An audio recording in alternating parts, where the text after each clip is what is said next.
Okay, so a bit more on the Living Lab example from oops, what did I do? UCSC.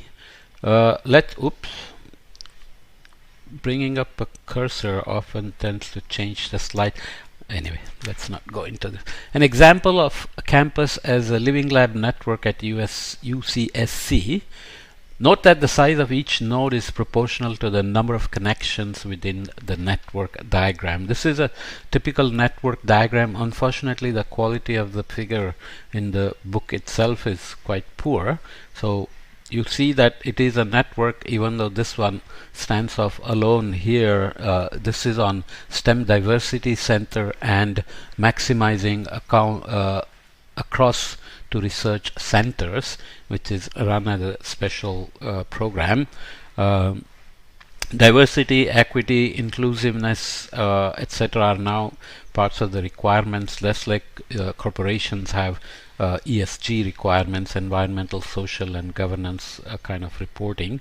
The lab network, Living Lab network, has incubator, Living Lab, and coordinators. So I won't read all of them, but you see, you get a range of offices and centers. So for example, sustainability office sits here at the center, almost directly connected to all, but not really. So you can see these experiential learning programs here: environmental studies, internships, campus natural reserves, and Younger Lagoon Reserve. So you have various natural settings, PICA, IDS, S Labs. I won't even go into explaining all the acronyms. UCSC Greenhouse Arboretum and Open Lab here, and so on. So CASFS, FOCAN, Life Lab.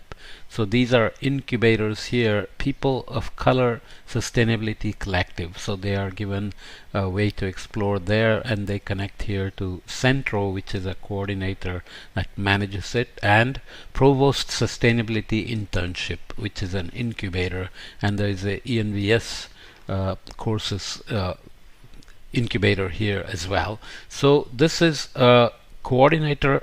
This is incubator, this is a Living Lab incubator coordinator in terms of the reserve, and so on. So obviously it's well thought out, well mapped out, and as I said before, the website is still running, so you can go and see what's happening. So it's not a greenwashing in that sense at all, even though actual metrics, progress evaluation, and lessons learned and how they are translated to or implemented elsewhere outside in the broader community, you can look up. The Living Lab is a testing ground within a campus's natural, social, and built environment in which problem-based teaching, research, and applied work combine to iteratively deploy and test actionable solutions in a real-world system that improve the sustainability of that system.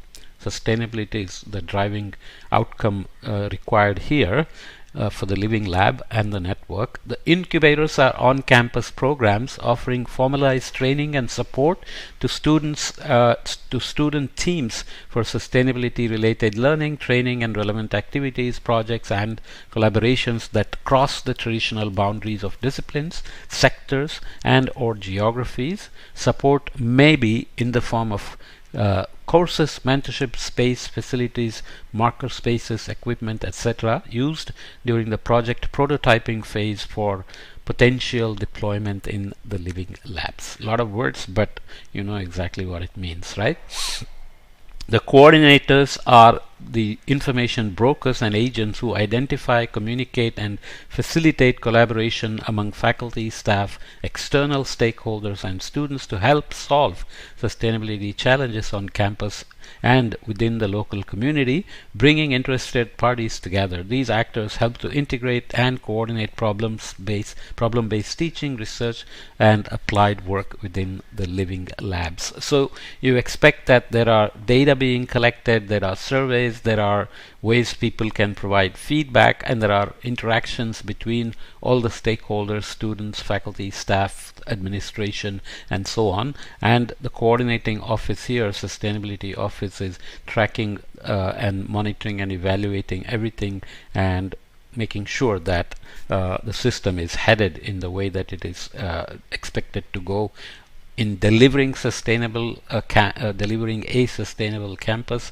that will be sustained to be sustainable, plus always adding new courses or new problem-based experiences and training students and sending them out, and external stakeholders continue to engage and provide funding or send their people to get trained, teachers from local schools, students from local schools and other institutions, and come and see what's happening, and so on and so forth, right?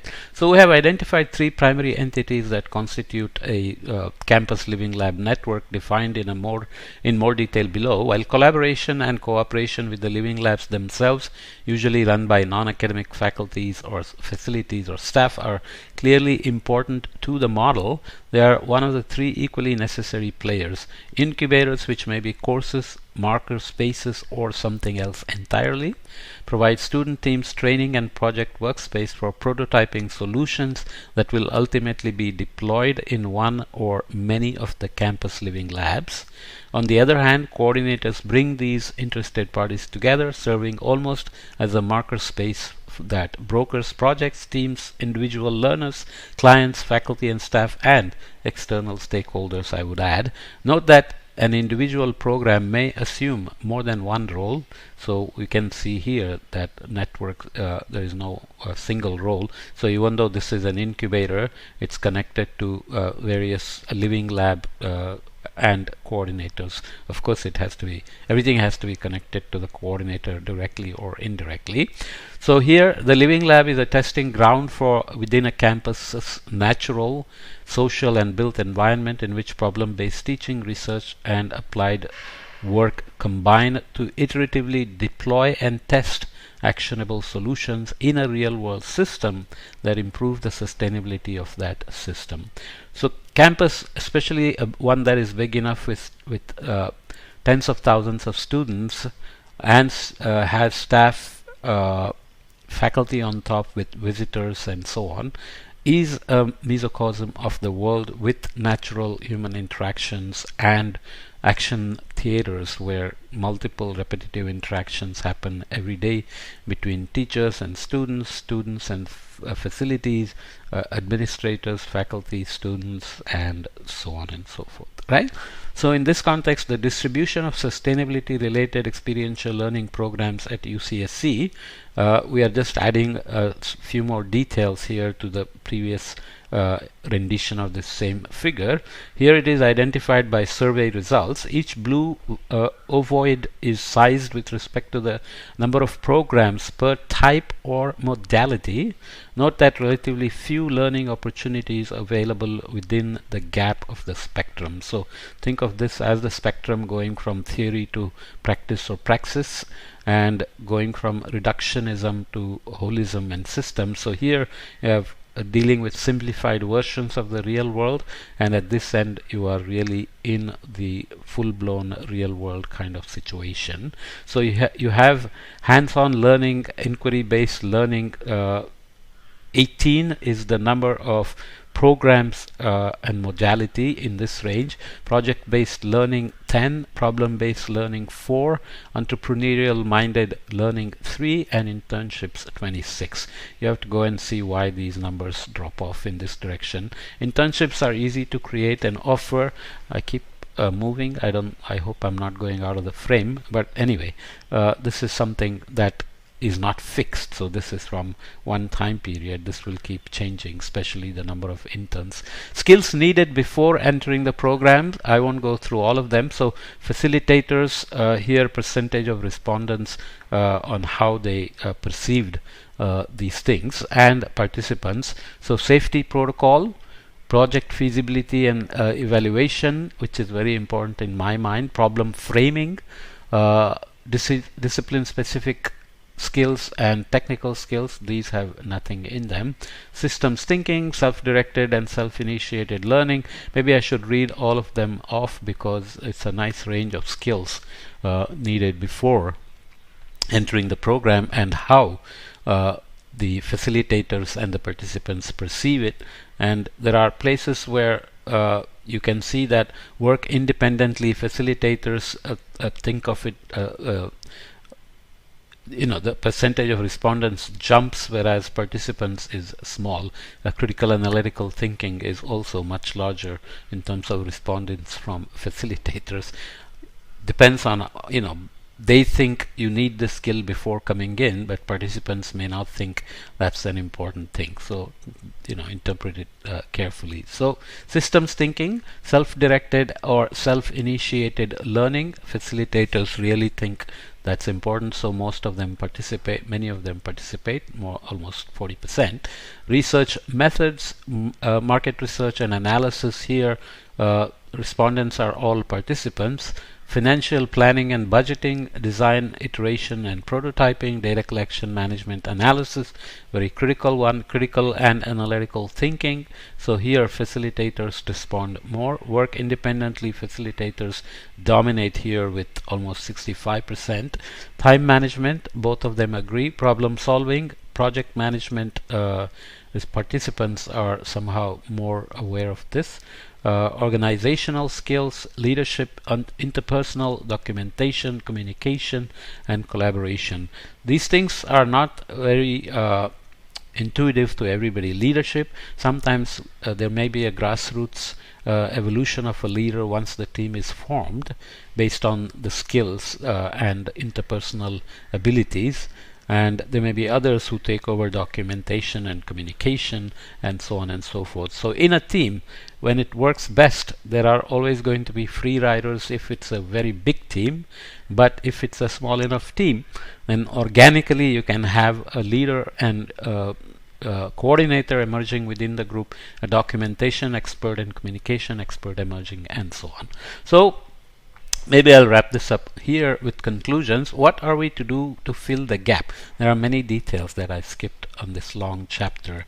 Definitely worth reading. Okay. From our review, research and analysis to date, we draw three primary conclusions. First, learner preparation, both before entry and during participation in any campus living lab activity, is critical to facilitate real-world impact. The vast majority of students, whether in STEM, social sciences, or art and humanities, have not had an opportunity to consider complex and wicked problems or how they might be approached in a systematic and productive fashion, or, for that matter, something as obvious as time management. So wicked problems can frustrate you because you may go in thinking, oh, this is a piece of cake, we will solve it, and then you realize there are just people who will not give you the information you need or will not agree on anything, and so on and so forth. Experiential learning opportunities allow students to learn these skills and help to transition the student toward a professional mindset. However, our results indicate that student success in CLL projects is predicated on exposure beforehand. So the scaffolding that we called is very important. In fact, both learners and CLL facilitators recognize that not only do students need to be better exposed to EL, which should happen earlier in the curriculum. Some universities have the capacity to fill this gap, but most are not even aware it exists. Students learn about problem-solving contexts and are then expected to work on projects without acquiring the necessary tools that drive self-efficacy. We have suggested, therefore, that any EL and CLL activities include instructions and application of the skills that appear in Figure 6, which is the one we looked at. I think this was Figure 6 that I chopped off. Yeah, that's Figure 6. Okay, good that I read all of that off. Okay, so let me leave. Let's read off the rest of it. Second, we have found that the literature on experiential learning within campus as a living lab rarely addresses what we have called the gap, that curricular space in which complex skills, both professional and hands-on, can be imparted and made accessible to learners. We have sought to fill this gap with a developmental schema. Sorry for the disgusting. I have a horrendous sinus problem because of allergy, which makes it hard to speak, unfortunately. Okay, so second, we have found that literature on experiential learning within campus as a living lab rarely addresses what we have identified, what we have called the gap, that curricular space in which complex skills, both professional and hands-on, can be imparted and made accessible to learners. We have sought to fill this gap with a developmental schema which treats experiential learning for sustainability not just as an activity bounded by specific problems and projects, but rather as a spectrum or ladder that begins with inquiry and ends with practice, as we saw in that oval diagram with reductionism to real world holism and theoretical to practical, right? This suggests that need for a curriculum based approach to EL which offers the complete set of activities and practices to interested and committed students. Finally, so the course and the whole EL and CLL concept cannot succeed unless you have prepared the students to do, the best they can and they should in that context in terms of learning, solving problems, or doing the project-based and problem-based learning enough to then go all the way into the real world settings. Finally, we cannot emphasize enough the necessity for reliable and continuing institutional support of interdisciplinary living lab networks. Themes emergent from this study include the need for funding for classes, instructors and coordinators, provision of equipped workspaces, financial support to enable participation of low-income and minority students, and opportunities to design, develop, manage, and deploy projects in the pursuit of sustainability. We cannot ask for professionalism from students in courses or internships if we in turn do not offer a professional program in which to work. This is hardly easy to do. You always talk about interdisciplinary work. Centers get set up for facilitating interdisciplinary collaborations and so on. They always depend on funding. And universities often, the deans often underestimate the need for funding. So some holistic organic collaboration on advising a student that crosses discipline may happen, but those are low-hanging fruit with very little ability to scale, very little scope to scale up to become larger and larger. So funding is always a very critical issue, especially in an ecosystem like the US, where students are funded often from grants. But even in India, where I'm sitting, even though students may be separately funded, getting the faculty to work together without additional incentives to work across disciplines is anything but easy. We cannot ask for professionalism from students without providing a professional program. To be sure, we recognize that these three steps will require resources in light of the pressing crisis of sustainability. However, we must not be penny-wise and pound foolish. The very future of Earth may depend on minding this gap. Okay, so I like this figure in that sense. So this combined with the skill sets, you can really identify where the gaps are in going from theory to practice and from reductionism to holism and systems thinking. Okay, so you can see the problems here very clearly, and a lot of times these tend to be related to funding and coordination.